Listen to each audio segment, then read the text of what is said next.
Welcome back to History Uncovered. I'm Alex, and today we continue our deep dive into Operation Anadyr, the Soviet Union's covert plan to deploy nuclear missiles in Cuba. And I'm Jordan. In this episode, we'll explore the intricate dynamics of the Cuban leaders' acceptance of Soviet missiles, the deception involved in the deployment, and the implications for both nations. We'll also discuss the personalities at play in the broader geopolitical context that made this moment so critical. Let's start with Fidel Castro's perspective. The Cuban leader visualized his role in the missile deployment as that of a facilitator. He believed that by supporting the Soviet initiative, he would earn credit from Moscow and bolster the world socialist cause. However, this perception was deeply flawed. The presence of long-range ballistic missiles on the island would actually make Cuba less safe from U.S. aggression. Alexander Alexeyev, the KGB station chief in Cuba, emphasized, albeit disingenuously, that the deployment aimed to serve Cuban interests and defend Castro's revolution. It's important to note that Alexeyev's reasoning was fundamentally misguided. Any thoughtful observer would recognize that the deployment of such missiles would invite a more aggressive U.S. response, not deter it. Indeed, Khrushchev could lead a more defensible case for deploying tactical nuclear missiles or even medium-range ballistic missiles, MRBMs, in Cuba. These weapons could have been justified as necessary for Cuba's defense and might have been easier to conceal. However, the decision to deploy larger intermediate-range ballistic missiles, IRBMs, was a significant escalation. These missiles had no defensive role and could not be hidden from American surveillance. In further discussions, Castro expressed doubts about the necessity of nuclear missiles. He was particularly concerned about how the deployment would be perceived in Latin America, where anti-imperialist sentiment was strong. Despite his reservations, Castro ultimately acquiesced, stating, "If the far more experienced Soviets wanted to bolster the defensive power of the entire socialist camp, Cuba had no right to base our decision on narrow self-interest." This highlights the pressure he felt to align with Soviet objectives. Raul Castro traveled to Moscow to finalize the arrangements where he and Defense Minister Malinovsky signed a secret treaty ratifying the nuclear deployment. Che Guevara also visited the Kremlin to propose amendments to this agreement, which Khrushchev endorsed without hesitation. The signing of this treaty shocked many Russians involved in the negotiations.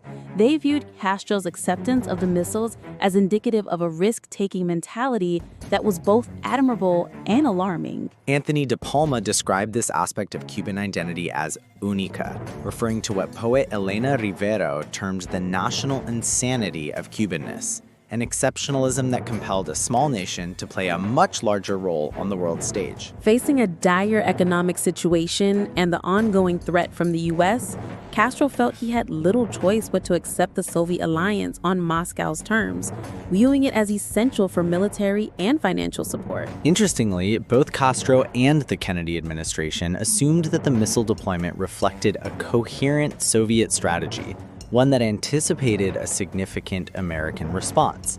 Castro believed Khrushchev's claims of nuclear parity with the U.S. Castro later recalled the era with nostalgia, saying, "You've got to go back to those times. Don't you remember the great Soviet might when they first put a man in space with colossal rockets?" He was captivated by Khrushchev's rhetoric, believing the USSR possessed hundreds of ICBMs. If Castro had known the truth about Soviet military capabilities, specifically their weaknesses, he might have counseled more prudence in accepting the missiles. Within the Soviet Union, the planning circle for the missile deployment was tightly controlled. All documents were handwritten to prevent leaks, and key figures like Anatoly Dobrynin, the ambassador in Washington, were left uninformed. This level of secrecy created a moral dilemma for Dobrynin. He later expressed shock at having to defend a government narrative that was fundamentally misleading. It's remarkable that even within Cuba, where discretion was not a hallmark of the revolution's leaders, there were no leaks about the missile deployment. Khrushchev was almost childlike in his enthusiasm for the covert operation. He initially suggested sending warheads to Cuba via submarines, a plan that proved impractical due to logistical challenges. On June 10, 1962, the Presidium formally approved the missile deployment, naming it Operation Anadyr.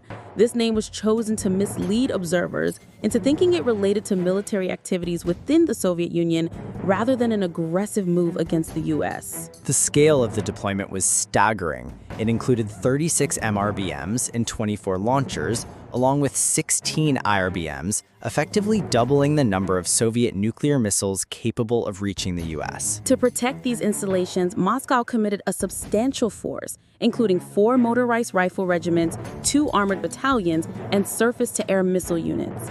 The planned troop strength reached nearly 51,000 personnel, a significant commitment for a covert operation. General Issa Pliyev was chosen to command the forces in Cuba, despite his lack of experience in tropical operations.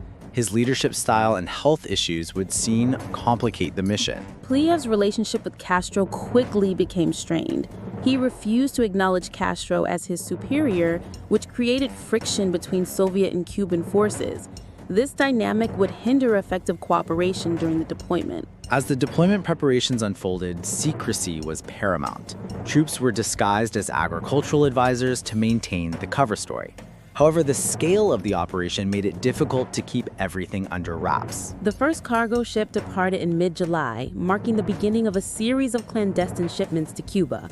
Over the next few months, approximately 150 round trips were made by cargo vessels, transporting troops and equipment. Security measures were incredibly strict. Soldiers were required to wear civilian clothes upon departure, and their identities were obscured to prevent any leaks about their true mission. Troops were battened below decks during daylight hours on cargo vessels, only allowed on deck at night. This added to the sense of disorientation among the soldiers, who were aware that they were being sent somewhere significant, but had no idea where. Once in Cuba, the reality of the deployment began to set in. The troops were greeted by locals who shouted, "Bienvenidos, compañeros," a warm welcome that contrasted sharply with their secretive mission. The lead elements of the expeditionary force included surface-to-air missile units, which were crucial for protecting the nuclear launchers that followed.